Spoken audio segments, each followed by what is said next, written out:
This is better. This is better.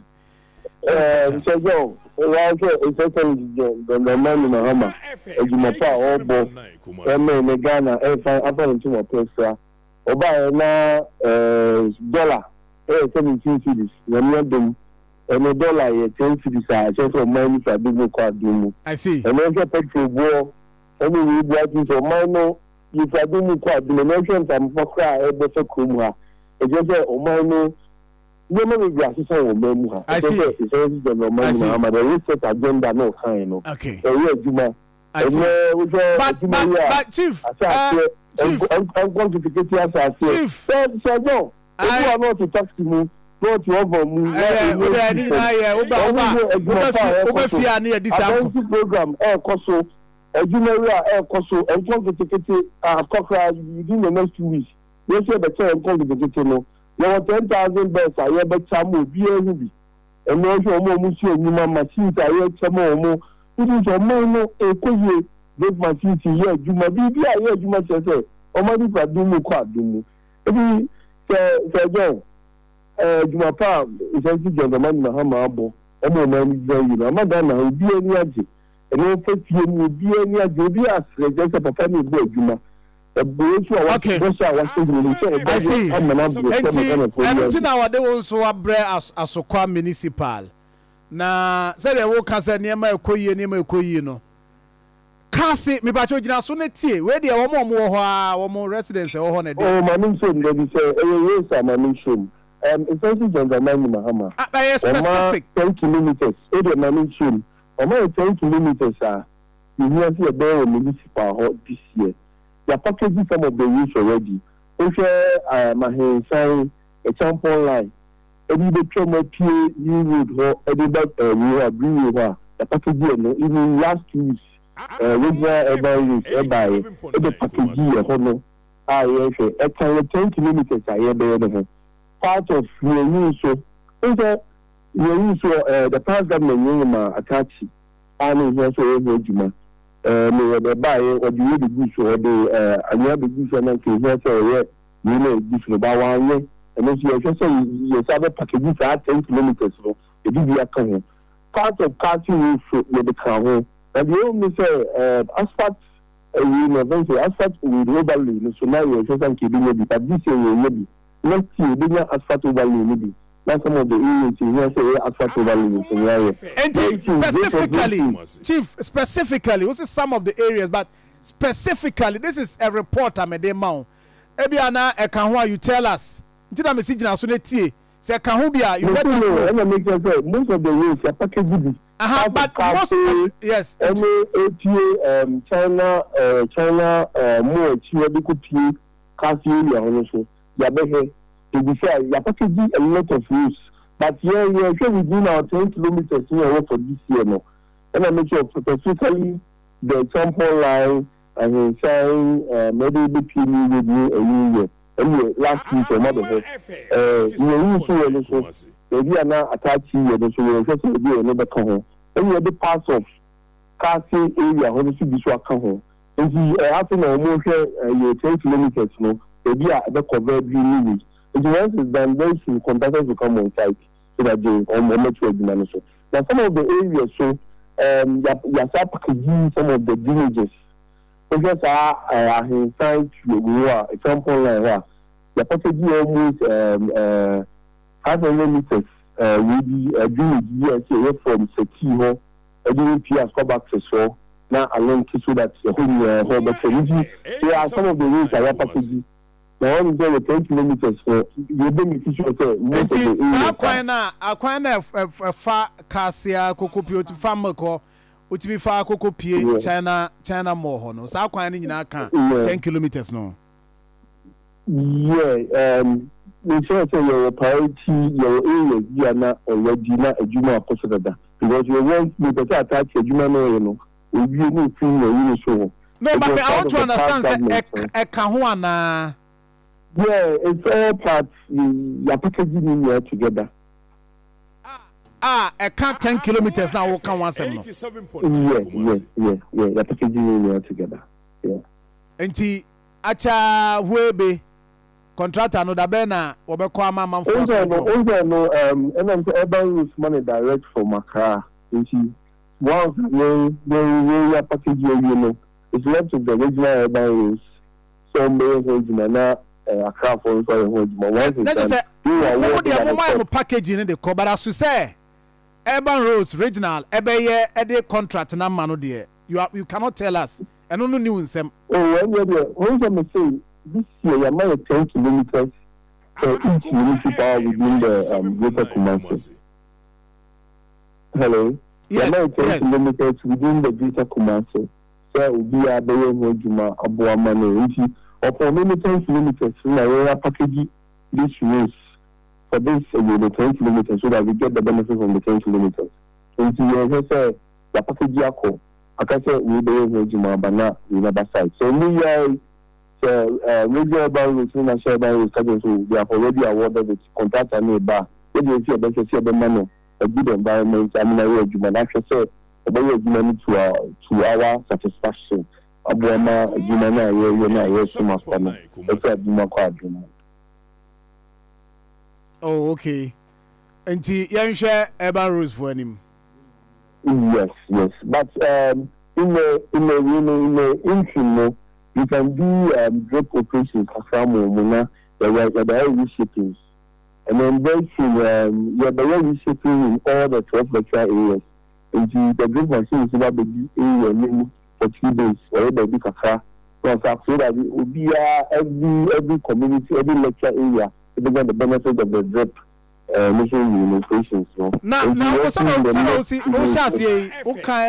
drip about drip machines near the bay.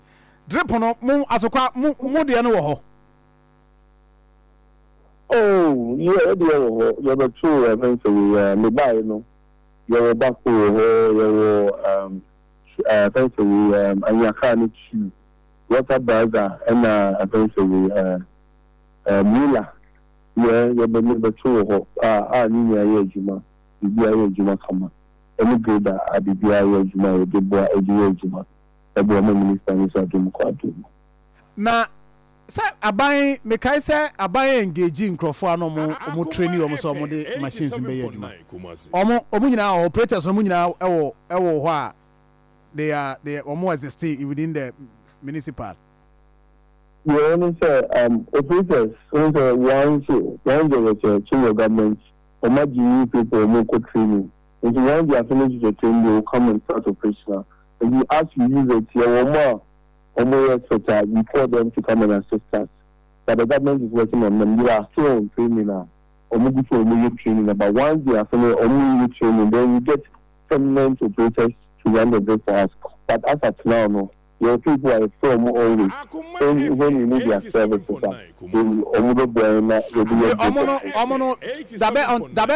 permanent operators within the area based on the arrangement. Okay, well, because the Crown said drip operators no am sure senka, and when we are move here so argument. The permanent operators. And then make sure say already training. And when training among other timelines of training. So once they are done with training, they bring them to us. That's what we are waiting for. Now, animal training, it take you how long?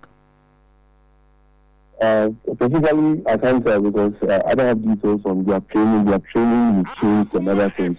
But once you are in training, only in the meantime, and the performer take to come and use the material. So once you certify the person to come. But because when it becomes necessary, say also movie drip machines. That's why I was telling you. No, but I'm saying that until when number rely on microphone be free baby juma and how you pay them as well. Oh, they only say the drip coordinator, the national drip coordinator, any in charge of that recruitment and any other thing. Assembly can recruit people for drip. So once the national drip coordinator is working on it, I think we are all good to go. And then every institution has its own rules and regulations. And then once they are all drip workers and we are drip reviewing them, but we are waiting for drip to put them to us so that we use them to work.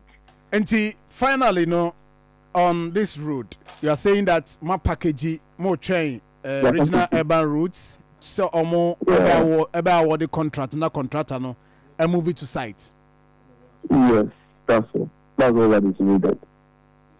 This one we'll find time and then visit the area. Now, no problem. Now, I'm afraid my municipality, if I do already they are project going health center, Bako Customer Insurance is here. You see primary schools is here, for the first time. It's Kuwait, advanced school for the first time in the history of Asokwa. We see the benefiting a primary school. Already there was an existing building here. Some of you are almost a community school. And once you're finishing with the primary, you better convert our old building into JSS. For the first time in the history of Asokwa, especially the Zamani Muhammad said, Ghana is going to be a construction site. The whole Ghana, as of now, every municipal in Ghana, you see a primary school, you see JSS, you see kindergarten, you see 2 health center and access compound. And you are also more hosts on 35. Last week, they handed over to contractors, only 2 more hosts, my 35 across the length and breadth of Asokwa Municipal. It's right. I say always check and making sure that Ghana is so I'm not going to do the economy. Thank you, sanitation. So you're going to say, okay, the streets imagine there was street but not Akoma, the Akoma, come and say, these guys are not first, and there's the Ministry of Energy, we are trying to add the contractor. It is from Chief, let us say, what the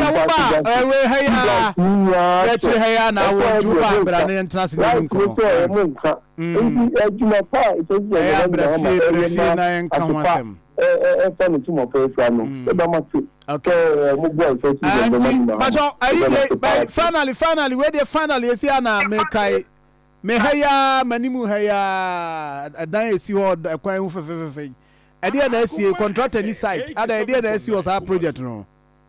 Oh, you know, Canada, secondary city project. Our project, yeah. Secondary city, yeah. Secondary city, no. World Bank initiative. World Bank, of the some of the assemblies. In Cuba, Asantemo, I think there were 5 municipal assemblies. Asokwa, Swami, I think there are 5 municipals. But that is the question. The only say 4 friends of the money, and then that's a UDU 4 and I did. Now the the buy schedule has a World Bank chairman, the senior World Bank case coming now. So me as a World Bank the bar, contractor require you certificate you need to pay the contractor, but and I'm just years on the Empire Urban say World Bank, any Ministry of Finance, you need to know Chiaka.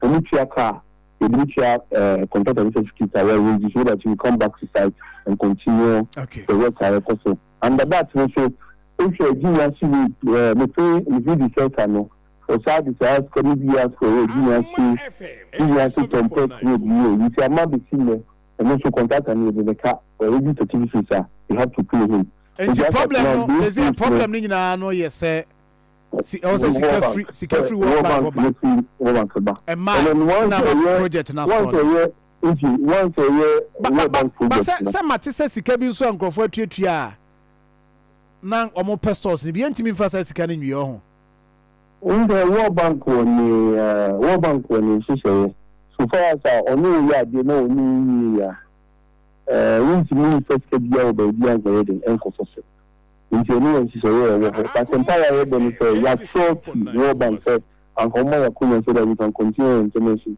but we need to go soon the better monka entire we say within the next before the end of this year first quarter no the better World Bank cash. Now, so they needed money, but so that the contractor, certificates are using, we can pay the contractor. Now, a humanity not to us. Is it Sikana come? We are aware of Sikana come. From no World Bank and she say, it's a World Bank. which is the Ministry of Finance, finance which chairman the second UCT, that's what from there. If you know, no one higher in a way, but and the media bank for your home. I'm a media server of good report as well. I'm a bit multi-purpose building and swap out for so. That is my purpose. May I say, my influence here na Yantwaso production. That is that. Influence here. I dear from crowd say, only Hana, na Finantwa.